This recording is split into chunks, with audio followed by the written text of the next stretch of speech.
درود شریف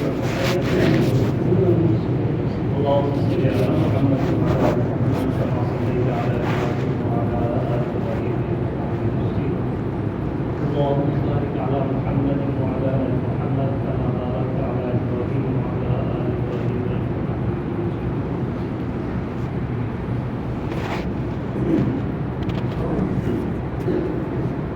العاقل في تفسير الإشارة. نحمده ونصلي على رسوله الكريم. أما بعد فأعوذ بالله من الشيطان الرجيم. بسم الله الرحمن الرحيم. يا أيها الذين آمنوا اتقوا الله وقولوا قولا سديدا يصلح لكم أعمالكم ويغفر لكم ذنوبكم ومن يطع الله ورسوله فقد فاز فوزا عظيما. صدق الله مولانا العلي العظيم. بزرگان دین، معزز حضرات اور نوجوان ساتھیوں، اللہ تبارک و تعالی نے ہم انسانوں کے لیے قرآن کریم از اول تا آخر رہبری کے لیے نبی مکرم صلی اللہ علیہ وسلم کے ذریعے سے اتار دیا،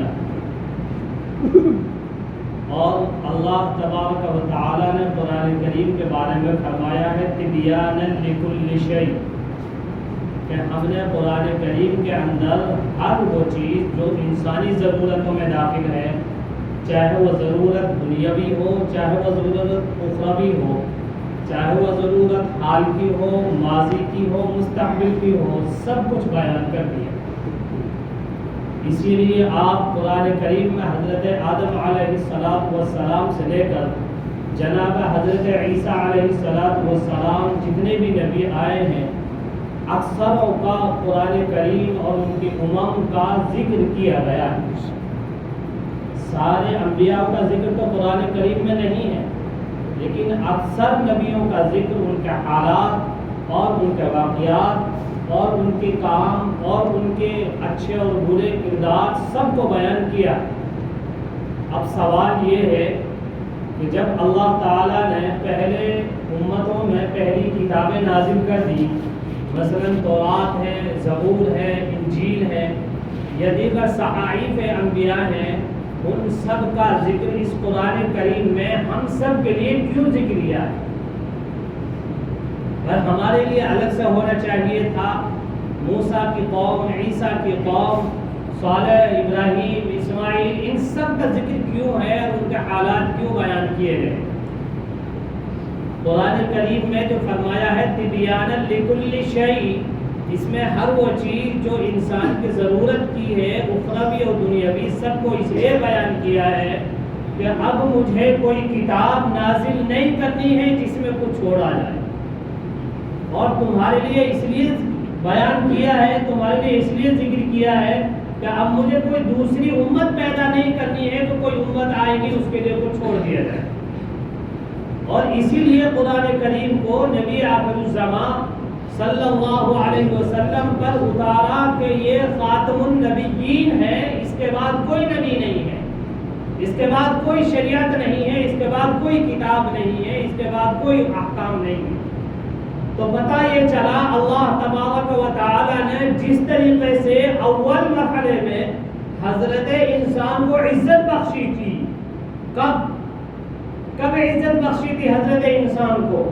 جب اللہ تعالیٰ کی منشا ہوئی کہ میں اپنا نائب، اپنا خلیفہ زمین پر پیدا کروں، تو فرشتوں نے اعتراضاً بطور استفہام نہیں، بطور استفادہ یہ کیا کہ عبادت آپ کی ہم کر رہے ہیں، اور چونکہ اس سے پہلے ایک مخلوق، انسان سے پہلے کوئی مخلوق ہے؟ انسان سے پہلے کون سی مخلوق ہے؟ الا تسمعون یا حاضرون؟ انسان سے پہلے اس دنیا میں ایک مخلوق پیدا کی گئی ہے جس کو ہم جنات کے نام سے پکارتے ہیں۔ اللہ تعالیٰ نے جب زمین کو بنا دیا اور عرش مستوی پر آپ جو استقامت کر گئے اپنی شایان شان، تو زمین میں جنات رہے، اور ان ان جناتوں نے بڑا خون خرابہ کیا، اتنا کیا کہ اللہ تعالیٰ نے اپنے فرشتوں کے ذریعے سے ان کو جزائر میں، پہاڑوں میں، جنگلوں میں پھیلا دیا۔ انہی میں سے بچا ہوا ایک جس کو ہم آج شیطان کہتے ہیں یہ بھی تھا، اور اس نے سفارش شیطان اللہ تعالیٰ سے کہا کہ میں ان سب چیزیں تعلق نہیں رکھتا۔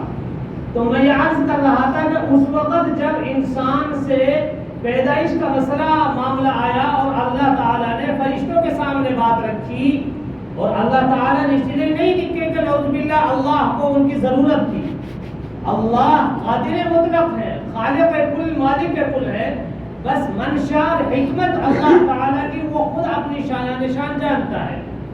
تو اللہ تعالیٰ نے اس وقت عزت کی کہ جب اللہ کو یہ بات منظور ہوئی کہ مجھے زمین بنانی ہے، اس میں انسان پیدا کرنا ہے، اور اس انسانوں کو جس انداز سے پیدا کیا اس کے اندر بہت سارے مادے رکھے ہیں، ان مادوں میں جو ان کے اندر صفات ہے ان کو وہ عمل میں لائیں گے۔ لہٰذا ان کے اعتبار سے فرشتوں سے جب سوال ہوا کہ ہم یوں کرنا چاہتے ہیں، تو چونکہ فرشتے ان سب چیزوں سے واقف نہیں ہیں، اگر کوئی آدمی کسی چیز سے واقفیت نہیں رکھتا، اس میں وہ عقل لگائے یا اس میں وہ مشورہ دے تو اس کا مشورہ کام آنے والا نہیں ہے۔ اور یہی بات ہو جائے گی، نیم حکیم خطرہ جان، نیم ایمان، نیم ملا خطرہ ایمان، نیم حکیم خطرہ جان۔ اس لیے جو چیز کے بارے میں جو نہیں جانتا اگر مشورہ دے تو وہ ضروری نہیں ہے کہ وہ قابل قبول بھی ہو اور وہ کامیاب بھی ہو۔ تو انسانوں کے جو اعمال و افعال و کردار تھے فرشتے ان سے واقف نہیں تھے۔ اسی لیے میرے بھائیوں ذرا غور کریں ہم اللہ تعالیٰ کی قدرت کیا ہے۔ میں اور آپ کتنی نافرمانیاں اللہ کی کرتے ہیں۔ ہمارے فرشتے صرف اعمال ظاہرہ سے واقفیت رکھتے ہیں، لیکن اعمال باطنہ سے انسان یا تو واقف ہے یا اس کا رب واقف ہے۔ اگر میرے عزیزوں، اگر ہم اپنے کردار کے اعتبار سے اپنے بارے میں سوچیں اور ہم ایک دوسرے کی واقفیت سے متصف ہو جائیں جن کو ہم بطور اخفا کرتے ہیں، یقیناً ہم اپنے آپ میں کسی کے سامنے کھڑے ہونے کے لائق نہیں۔ یہ رب کی ربوبیت ہے، اس کی کریم کی کرامت ہے کہ وہ ان فرشتوں کو جن کو کہا کہ لکھو، اور کیا لکھو، اللہ نے ارشاد فرمایا ہے کہ جب جب تم بولو گے، جہاں جہاں بولو گے، جن جن سانسوں میں سانس لو گے، وہ سب ہمارے پاس موجود ہے۔ اس لیے تو اللہ نے فرمایا ہے من خردل اتینا بها وکفى بنا حاسبین، کہ رائی کے دانے سے کم بھی کوئی عمل، کوئی کردار، کوئی لفظ، کوئی انسان کا پریکٹیکلی شکل ہوگا تو ہم اس کو لے آئیں گے اور حساب میں شامل کر کے تمہارے سامنے رکھیں گے۔ بہت سارے لوگ ایسے ہوں گے جو نمازی ہوں گے، تہجد گزار ہوں گے، لیکن اللہ کا فرمان سنیں گے فرشتے تو تعجب کریں گے، یا ربنا یہ کیوں ہوا کہ آپ ان کو اس جگہ بھیج رہے ہیں؟ ہم نے ان کی نمازیں لکھی ہیں، ان کے روزے لکھے ہیں، حج لکھا ہے، زکوٰۃ لکھی ہے، خیرات لکھی ہے، فیصلہ وہاں کا کیوں ہے؟ رب کہے گا اس دل سے صرف میں واقف ہوں، تم واقف نہیں۔ اس دل میں کیا تھا، کس کے لیے تھا، میں جانتا ہوں۔ تو میں عرض کر رہا تھا کہ جس طریقے سے اول مرحلے میں اذ قالت الملائکۃ اسجدوا لآدم، اور جب آدم کو سجدہ تعظیم کرایا تو اولاد آدم کی سب کی تعظیم اولاد آدم سے بہتر فرشتوں کے سامنے جب ہوئی، تو اللہ تعالیٰ اسی طریقے سے اس امت کی تعظیم کے طور پر قرآن کریم کو آخری کتاب بتائے ہیں، اس امت کی تعظیم کے طور پر آخری نبی عطا فرمائے گئے ہیں، اس امت کی تعظیم کے لیے اس کو دوسرے لوگوں پر شہید بنایا گیا ہے، شہادت والے بنائے گئے ہیں۔ جب اللہ تعالیٰ نے ہمارے لیے سب کچھ بیان کر دیا، ہمیں موسیٰ کی قوم کے قصے سنائے کہ اے لوگوں اگر تم نے نافرمانیاں کی تو انہیں میں نے بندر بھی بنایا ہے، ان کے میں نے جوئیں بھی پیدا کی ہیں، ان کے کھانے میں نے مینڈک بھی پیدا کیے ہیں، ان کو میدان تیہ میں گھیر کے بھی رکھا ہے، اور انہوں نے جب نافرمانیاں کی تو جب کہا کہ تم اگر سب کچھ کرتے ہو، ہم نے پھر بھی انہیں معاف کر دیا، انہیں میرا معبود بنا کر کے بچڑے کو پوجنا شروع کیا، میں نے پھر بھی معاف کر دیا، تو میں نے کہا ادخلوا فقولوا حطة نغفر لكم خطاياكم وسنزيد المحسنين۔ اس کے بعد بھی ہم نے کہا کہ تمہیں من بقرها وقصائها وفومها وعدسها، ہوا یوں تھا کہ اللہ نے میدان تیہ کے اندر من اور سلوہ دو قسم کے کھانے اللہ نے براہ راست جنت سے ان کو اتارے، لیکن انہوں نے کہا کہ نہیں ہمیں تو پیاز چاہیے، ککڑی چاہیے، مسور چاہیے۔ اللہ نے کہا چلو میں دے دیتا ہوں، لیکن شرط یہ ہے کہ میری تابعداری کرو، میرے سامنے جھکو اور اس دروازے کے سامنے سے سر جھکا کر کے چلے جاؤ۔ ان ظالموں نے کیا کیا؟ بلکہ بہت بڑے ظالم تھے، انہوں نے بجائے اس کے وہ سر جھکا کر کے جاتے، پیروں کو نکالا اور حدت کی جگہ حدت کہنے لگے۔ اللہ تعالیٰ نے فرمایا اب انہیں بندر بنا دیا۔ تو اللہ اس لیے سنا رہے ہیں کہ میرے عزیزوں، اے امت محمدیہ کے لوگوں، اے فلاں مسجد کے لوگوں، اے فلاں محلے کے لوگوں، اے دینداروں، اے نمازیوں، اے حاجیوں، اے بڑے بڑے عہدیداروں، اے شرافت عزت والوں، تم سے زیادہ عزت و شرافت امت تم سے پہلے گزر چکی ہے۔ جب انہوں نے نافرمانی کی ہے تو ہم نے اپنے قدرت کے نظارے دکھلا کر کے صفائے ہستی سے ان کو مٹا دیا ہے۔ امت محمد یہ کان کھول کر سن لو، تم اگر گاج بٹھیلی نماز پڑھو گے، دکھاوے کی عبادت کرو گے، اللہ کی نافرمانیاں کرو گے، دل میں کچھ اور باہر کچھ ہوگا، تو تمہیں یاد رکھنا چاہیے ہم نے بہت سارے لوگوں کو ہلاک کر دیا۔ تمہیں بھی ہلاک کر سکتے ہیں، لیکن کیا ہلاکت ایسے ہوگی جیسے کہ پہلے امتوں کو؟ نہیں، ہلاکت ایسے نہیں ہوگی۔ آپ صلی اللہ علیہ وسلم نے کہا اے رب میری امت کو نیچے کے عذاب سے ہلاک نہ کرنا کہ زلزلہ آ جائے، یہ زمین میں دھس جائے۔ ایسا بھی نہ کرنا کہ جب قوم سمود عاد کے لیے آپ نے اوپر سے بارش کے طور پر بادل لائے اور انہوں نے کہا کہ ہاں یہ برسات ہے، اللہ تعالیٰ کا عذاب نازل ہوا اور وہ اس بادل کی ہوا سے اوپر کو اٹھ گئے، سر مل کر کے ان کے چیتڑے اٹھ گئے اور 8 دن 8 راتیں ہوا چلتی رہی، برباد و ہلاک کر دیا۔ ایسی قوم کو جو تم سے طاقتور تھی، تم سے زیادہ عقل مند تھی، تم سے زیادہ مالدار تھی، امت محمدیہ کان کھول کر سن لو، اپنی زبانوں کا صحیح استعمال کرو۔ کہا قولوا قولا سدیدا، سچی بات کہو، سیدھی بات کہو، دو رخی بات سے پرہیز کرو۔ کیسے دو رخی بات سے پرہیز کرو؟ جیسے کہ منافقین نے بنی اسرائیل نے کہا تھا، جیسا کہ کفار مکہ کے زمانے میں کفار مکہ کے علاوہ منافقین اور مشرکین نے کہا تھا، نبی کے سامنے کہتے تھے ہم دے رہے ہیں اور باہر کہتے تھے ہم تمہارے ہیں اور ہم تو ان سے مذاق کرتے ہیں۔ اللہ یستہزئ بہم ویمدہم فی طغیانہم یعمہون۔ کیا مذاق کریں گے میرے نبی سے، کیا مذاق کریں گے میری امت، میرے ماننے والوں سے؟ ہم ہی ان کے ساتھ مذاق بنا دیں گے۔ اور نبی تم دیکھو گے، امت محمدیہ تم دیکھو گے، جنہوں نے ہمارا مذاق بنایا، میرے قرآن کا، میری کتابوں کا، میری نبیوں کا مذاق بنایا، کل قیامت کے دن سے پہلے امت محمدیہ تم قوم موسیٰ کے قصے سن چکے ہو۔ تمہیں حضرت ابراہیم کی زمین پر ابراہیم کے ساتھ ہونے والے واقعات کا علم ہے، تمہیں موسیٰ کے ساتھ ہونے والے واقعات کا علم ہے۔ بچڑا بنایا، کوہ طور پر گئے، وہاں پر بھی انہوں نے کہا نہیں ہم تو اللہ کو ڈائریکٹ دیکھنا چاہتے ہیں۔ اللہ نے موت دے دی، نبی نے دعا کی، ان کے موت سے ہلاکت سے بچا لیا، پھر بھی انہوں نے اللہ کو نہ مانا۔ مقصد یہ ہے اپنی زبانوں کا صحیح استعمال کرو۔ قولوا قولا سدیدا، اگر زبانیں صحیح ہیں، دل اور زبان ایک بات کہہ رہا ہے، دل الگ کہہ رہا ہے، زبان الگ کہہ رہی ہے، کردار کچھ ہے، عمل کچھ ہے، تو ہم قول سدید میں شامل نہیں۔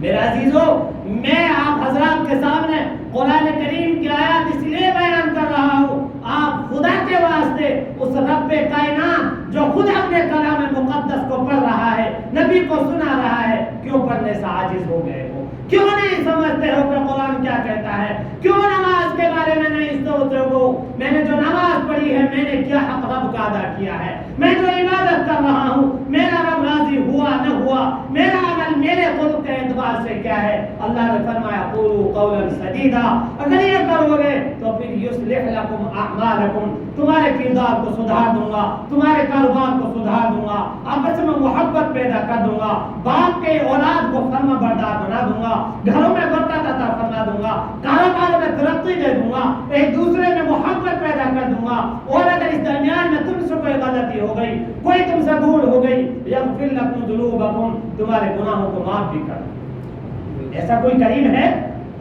ایسا کوئی رحیم ہے؟ آج ذرا سی چکرش بازیاں دلوں میں ہو جائیں، بھائی بھائی سے بات نہیں کرتا، باپ بیٹوں میں باتیں نہیں ہیں۔ عزیزوں، رب ایسا نہیں ہے۔ رب اگر ایسا ہوتا تو میرے اور آپ کے لیے نیند کا ایک لمحہ بھی لینا مشکل ہوگا۔ میرے عزیزو، ہمیں قرآن کو دیکھنا ہے، ہمیں نبی کو دیکھنا ہے، سنت کو دیکھنا ہے، صحابہ کے کردار کو دیکھنا ہے۔ کہاں چلے گئے ہم؟ میں پھر عرض کر رہا ہوں، مکمل عرض کر چکا، خدا کے واسطے میں پہلے کہہ چکا ہوں، یہ فرقہ بندی کو چھوڑ دو۔ ہم پہلے مسلمان تو بن جائیں، ہم کردار کو سنبھال لیں، اپنے زبان کو سنبھال لیں۔ اللہ ہمارے اعمال کو سنبھالنے والا ہے، اللہ ہمارے گناہ معاف کرنے والا ہے، اور اگر کریں گے تو کیوں کریں گے؟ فقد فاز فوزا عظیما۔ اگر اللہ معاف کر رہے ہیں، اعمال سدھار رہے ہیں، برکتیں دے رہے ہیں، اور یاد رکھو دکان والوں، یاد رکھو رہنی پٹنے والے، یاد رکھو کاروباری، یاد رکھو فیکٹری والے، یاد رکھو چھوٹے کاروباری، بڑے کاروباری، یاد رکھو اگر تمہیں نفع ہو رہا ہے اس رب کی منشا ہے، تمہاری طاقت نہیں ہے۔ تمہیں اگر پروفٹ مل رہا ہے اس رب کی منشا ہے، تمہیں سکون مل رہا ہے اس رب کی منشا ہے، تمہیں عزت مل رہی ہے اس رب کی منشا ہے۔ میری رب کی عزت اگر ہے تو اس رب کی منشا کے مطابق ہے، ہم کھا رہے ہیں رب کی منشا کے مطابق۔ اگر رب نہ چاہے تو آنکھوں کو چھین سکتا ہے، کون ہے ایسا جو اس سے لا سکے؟ اگر رب چاہے زبان کو گم کر سکتا ہے، کون ہے جو دوبارہ زبان پیدا کر سکے؟ میرے عزیزو، ہمیں قرآن پر غور کرنا ہے، فرقہ بندیوں پر غور نہیں کرنا ہے، ایک دوسرے کے اعمال کو نہیں سنبھالنا ہے۔ ہم اگر سنبھلیں گے اپنے کردار سے سنبھلیں گے۔ وَيَغْفِرْ لَكُمْ ذُنُوبَكُمْ وَمَنْ يُطِعِ اللَّهَ وَرَسُولَهُ، اللہ کی، اس کے رسول کی تابعداری کرو تو تم کامیاب ہو جاؤ گے۔ اصل کامیاب ہونا دنیا نہیں ہے، کاروبار میں ترقی نہیں ہے، محل بنانا کامیابی نہیں ہے، عزت مل جانا کامیابی نہیں ہے، دولت مل جانا کامیابی نہیں ہے۔ میرے بھائیوں، اس مجلس میں کتنے لوگ تھے جو اب نہیں ہیں؟ ہزاروں من مٹی کے نیچے دب چکے، کوئی قبر پہ فاتحہ کرنے والا نہیں ہے۔ بہت سارے لوگ ایسے ہیں جن کو اپنے ماں باپ کی قبر کے نشان بھی معلوم ہے۔ کہاں جا رہے ہیں ہم؟ کیا نماز پڑھ رہے ہیں ہم؟ کیا دین حاصل کر رہے ہیں ہم؟ نہیں میرے عزیزو، رب کریم کہا تم میرے ہو میں تمہارا ہوں۔ غلطی ہو گئی ہے تو میرے رب کہتا ہے کہ میرے گھر میں تو آؤ، میرے پاس آؤ تو صحیح۔ جب آؤ گے نہیں تو مجھے کیا ہے کہ تم میرے پاس نہ آؤ، میں تمہیں بخشتا رہوں۔ لہذا قولوا قولا سدیدا پر عمل کریں اور اللہ سے دعا کریں کہ ساتھ ساتھ ہمارے اعمال کے اللہ تعالیٰ حفاظت کے ساتھ ساتھ ہماری مغفرت فرمائے۔ اللہ مجھے آپ کو سب کو صحیح معنی میں کہنے سننے زیادہ عمل کی توفیق عطا فرمائے۔ وآخر دعوانا الحمدللہ رب العالمین۔